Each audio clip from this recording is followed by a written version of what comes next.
Everybody good to go? Good afternoon. My name is Corinne Geller. I'm the Public Relations Director for the Virginia State Police. Thank you to all who are joining us today and to those watching via the live stream. The press conference will consist of several speakers, and then following that we will open the floor to questions. So we do ask our media friends to please hold off for your questions until the end. On behalf of the City of Hampton Police Division, the City of Hampton Commonwealth's Attorney Anton Bell, Isle of Wight County Commonwealth's Attorney Georgette Phillips, the Virginia State Police Bureau of Criminal Investigations Chesapeake Field Office, the FBI Norfolk Field Office, and family members of the Edwards family, Noblin family, and Howe family, we are here to announce that a suspect has been identified in 2 separate homicides that happened more than 35 years ago in the Hampton Roads region. Through forensic evidence analyzed and certified by the Virginia Department of Forensic Science, Alan Wade Wilmer Sr. has been declared the person responsible for the September 1987 double homicide in Isle of Wight County and a July 1989 homicide in the city of Hampton. Alan William Sr. died in December 2017 at the age of 63 at his residence in Lancaster County, Virginia, which is in the Northern Neck. As a result of the forensic findings, both the Isle of Wight County Commonwealth's Attorney and the City of Hampton Commonwealth's Attorney confirmed that if Alan Williams Sr. was alive today, he would be charged in all 3 of these homicides. Now, many in this region will recognize the Isle of Wight County double homicide as one that occurred during a series of double murders collectively known as the Colonial Parkway Murders. Although the similarities in these series of double homicides that spanned a 3-year period cannot be ignored, at this time, there is no forensic nor physical evidence to link the Isle of Wight County homicides to those other double murders. The remaining double homicides, the 2 in York County that occurred on the Colonial Parkway and the one that occurred in New Kent County, are still active investigations, and our combined investigative efforts continue. In fact, we are still seeking the public's help through our continued efforts to seek justice for the victims of these and other unsolved crimes. Today's announcement also does not conclude our agency's investigative efforts to determine if Alan Williams Sr. was responsible for additional crimes, which we will explore later in this press conference. Because the Isle of Wight County and the City of Hampton cases are both more than 30 years old, for everyone's benefit, we're going to revisit the facts of these 2 homicides investigations. First, and going in chronological order, we'll address the Virginia State Police case. The evening of September 19, 1987 was the last time 20-year-old David Lee Noblin and 14-year-old Robin Margaret Edwards were seen together alive. The next day, on September 20th, David's Ford Ranger pickup truck was discovered in the parking lot of the Ragged Island Wildlife Management and Refuge Area. On September 23rd, 1987, tragically, their bodies were found along the shoreline of Ragged Island, which is located near the south shore of the James River in Isle of Wight County. This investigation has been primarily investigated by the Virginia State Police Bureau of Criminal Investigations Chesapeake Field Office, with the cooperation of the FBI and, more recently, the City of Hampton Police Division. I would now like to call forward Hampton Police Captain Rebecca Warren, Deputy Commander of Investigation, to share details about their case. Thank you. 29-year-old Teresa Spall Howell was last seen alive on July 1st, 1989, at approximately 2:30 a.m. in the city of Hampton, outside of the Zodiac Club. The Zodiac Club is no longer in existence today, but at the time was a popular night spot. It was located at 209 East Mercury Boulevard. At approximately 10:10 a.m. that same day, construction crews arrived at 521 Butler Farm Road to complete work when they located female clothing near the site. A short time later, the remains of an unidentified female were discovered in the woodline not far from the clothing.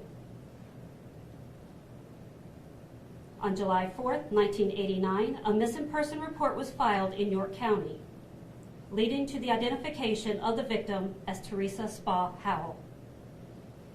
Teresa had been sexually assaulted and died as a result of strangulation. For the last 34 years, this case had been actively investigated by the Hampton Police Division with the assistance from Virginia State Police and the FBI. The following statement is issued on behalf of Teresa Spa Howell's family, known by her family as Terry. We would like to express our gratitude to all investigators involved in the investigation of Terry's death. Their dedication, relentless efforts, and evolving technology have brought us closure that we have sought over the last 34 years. While we are grateful for the closure that has been provided, nothing will bring Terry back. The void left by her absence over the years is inexpressible. We kindly request privacy as we navigate through a host of new emotions that this brings. We appreciate the support received from family, friends over the course of this time, and ask that you continue to keep our family in your thoughts and prayers. Once again, thank you to the Hampton Police Division, Virginia State Police, and the FBI for your commitment to justice.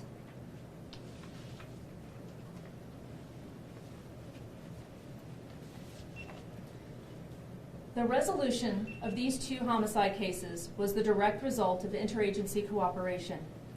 It was through persistent investigative measures taken by our agencies that enabled the Virginia Department of Forensic Science in June of 2023 to positively link Alan Williams Sr. to David, Robin, and Teresa's deaths. It took the proactive interagency cooperation of sharing Alan Williams Sr.'s genetic profile that helped us achieve these long-awaited results. Alan Williams Sr. had no felonies on his criminal record, so his DNA had never been obtained until it was necessary for identification purposes following his death. The Virginia Department of Forensic Science issued a certificate of analysis confirming a genetic match to Alan Williams Sr. based on evidence collected from the Isle of Wight County and City of Hampton homicide victims. We recognize this announcement has been a long time coming, especially for the families of these victims. While we do hope this provides a sense of closure to them, we recognize there are still other families related to the Colonial Parkway homicide victims who are still hoping for answers. That's why we continue to push forward with our investigations. We're not ruling anything out when examining other cases and pursuing new ones. Our agencies are still working to reconstruct the movements and encounters of Alan Williams Sr., so that's why we're asking for the public's help. Alan Williams Sr., who went by the nickname Pokey, who's 5'5", muscular, and weighed approximately 165 pounds. He had sandy brown hair, blue eyes, and often sported a close-cropped beard. Alan Williams Sr. drove a distinctive blue 1966 Dodge Fargo pickup truck with the Virginia license plate EM Raw. And he typically had clamming equipment in the bed as well as a large metal toolbox. Now, this was just one of several pickup trucks and other vehicles that Wilmer was known to drive in the 1980s and early 1990s. Alan Williams Sr. also had a small commercial fishing boat. It was named the Denny Wade. It was a 1976 custom-built wooden boat. He often lived on it during this time and would dock at marinas in the counties of Gloucester and Middlesex, as well as around the Northern Neck and the Hampton Roads region. His trade during the 1980s was as a fisherman, mainly farming clams and oysters. He also ran his own business. It was a tree service called Better Tree Service. He was an avid hunter and belonged to at least one local hunt club in the Middle Peninsula region. I would now like to ask Special Agent in Charge Brian Dugan with the FBI Norfolk office to step forward.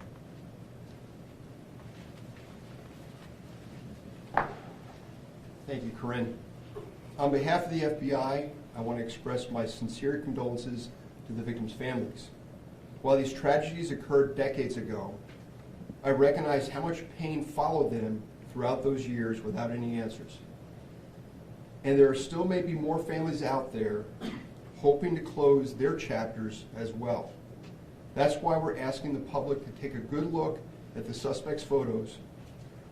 If you had any encounters with him or his vehicle or watercraft, hunted with him, farmed oysters or clams, docked next to him in marinas, spent time with him on a personal basis or at work, or even romantically to some point, we want to hear from you.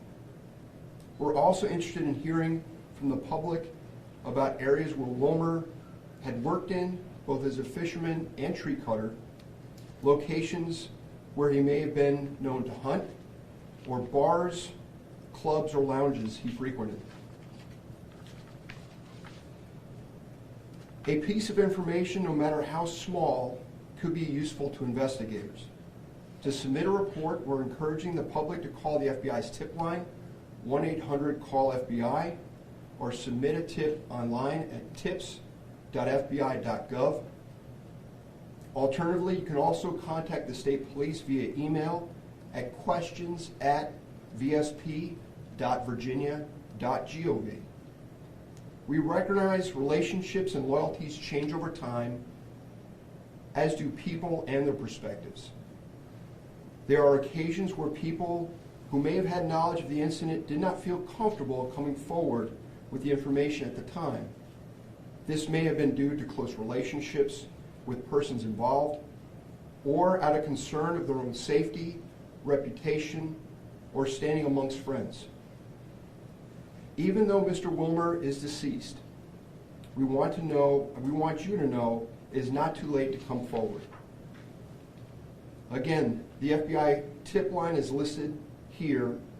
Again, 800-CALL-FBI, or online, tips.fbi.gov, or again, emailing Virginia State Police, questions@vsp.virginia.gov.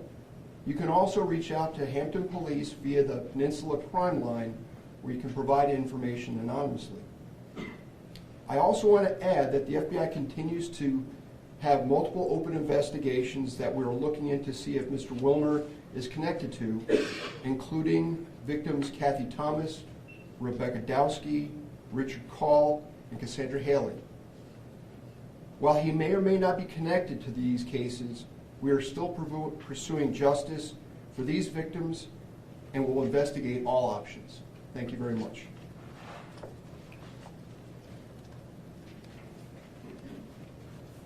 Thank you, sir. I would now like to call to the podium Lieutenant Colonel Tim Lyon. He is the Bureau Director for our Bureau of Criminal Investigation. Thank you, Corinne. I don't think I can impress enough of the significance of this announcement for the families today with us and for the investigators that's been part of this operation for their tireless determination to bring a resolution to these crimes. I echo Captain Warren's remarks about the importance and the necessity of multi-agency collaboration. I too want to thank the FBI Norfolk Field Office, City of Hampton Police Department, City of Hampton and Isle of Wight County Commonwealth Attorneys, Virginia Department of Forensic Science, and the state police special agents and supervisors for the work they have put forth in these cases for more than 3 decades to bring us to this day. Most importantly, I want to thank the Edwards, Nobling, and Howe families for your patience and understanding over the years. Only those who have suffered the loss of a child in this way can truly understand the depth of your sorrow and the frustration over not knowing who was responsible for taking your loved one's life in such a violent and cruel way. I do hope the identification of their killer brings some sense of closure and peace for you. Moving forward, we continue our work to ensure other families have their day too, and a chance at closure and justice. Fueling those ongoing investigative efforts is a small, highly dedicated team of civilian analysts known as our Unresolved Violent Crime Analytical Support Team. These state police employees are funded through a U.S. Bureau of Justice National Sexual Assault Kit Initiative. It's known as SAKI. It's a grant that is allocated through the Office of the Virginia Attorney General, Jason Murias. A key component of the SAKI program is to provide the additional resources needed to address cold case sexual assault investigations and prosecutions that result from evidence and combined DNA index system hits that are produced by tested sexual assault kits. Our analysts have been an invaluable resource to the resolution of these 3 homicides, as well as the ongoing investigative efforts of multiple other unsolved sexual assaults, missing persons, and homicides across the Commonwealth. Again, it all comes back to sharing investigative resources, tools, expertise, information, analysis, and people within those agencies. That's how we as law enforcement and prosecutors can make things happen. That's how we as law enforcement and prosecutors can make a difference today, and hopefully in the months and years to come for crime victims and their families. So, thank you. Thank you, Lieutenant Colonel Lyon. And now I would like to read a statement on behalf of the Noveling and Edwards families. For 36 years, our families have lived in a vacuum of the unknown. We have lived with the fear of worrying that a person capable of deliberately killing Robin and David could attack and claim another victim. Now we have a sense of relief and justice knowing that he can no longer victimize another. His death will not allow us to seek out the answers to countless questions that have haunted us for so long. We also recognize this is a difficult time for the Wilmer family and ask that the public extend the same grace to them as we do. We thank the Virginia State Police and the FBI for never giving up on this case. We're grateful for their collective efforts and sharing of information, evidence, and their determination to find our killer. We extend our prayers to Teresa Howell's family. We are now connected through this tragedy and will forever be linked. They are survivors like us, and we will draw from one another's strength and perseverance moving forward. They've also asked all 3 families for the media to please respect their privacy and try not to contact them in the wake of this news today. There's also in your media packets a statement from the Wilmer family that they asked to provide to the media as well. At this time, we will open the floor for questions. Did any of the family members want to come to the microphone and say anything? No, they asked us to convey their thoughts through their statements. Okay. Thank you, Andy. Teresa Lynn Hall, was there ever an arrest in that case? And if there was an arrest in that case, what happened to that? Was there ever an arrest in that case? I don't know, that would be for Hampton to address. We'll follow back up with you on that one, Andy. What was it about what was the DNA evidence that linked him with what happened at Ragged Island? What was it specifically? It was the evidence collected from the victims both at Ragged Island in Isle of Wight County and the city of Hampton. The evidence collected there that was then compared by the Virginia Department of Forensic Science to his genetic DNA. And that's how they were able to make that collective validation. Did his profession as a waterman, he was a hunter, I guess the tree service, did that play into any of the other incidents involving the Colonial Parkway murder or with the one with Noveling and Edwards? What was his connection to the scene of the crime? Well, you've got to consider we're talking 30 plus years that these cases occurred. And over that time, through the investigative efforts, each one of these homicide cases have been handled on their own merits, their own individual merits. And obviously during 30 plus years, through evidence, witness statements, tips from the public, all of that has called multiple suspects during time. And because of the collective efforts of our agencies, they were able to develop various suspects. The genetic material of Wilmer, once it was learned that he was deceased, we were able to legally obtain his genetic material and then be able to submit that to the Virginia Department of Forensic Science, which then was able to compare it to the evidence that had been collected in our cases in Ragged Island. And that's how we were able to get to where we are today. Why were you not able to legally obtain the DNA from him while he was alive? Why did you have to wait until he was dead?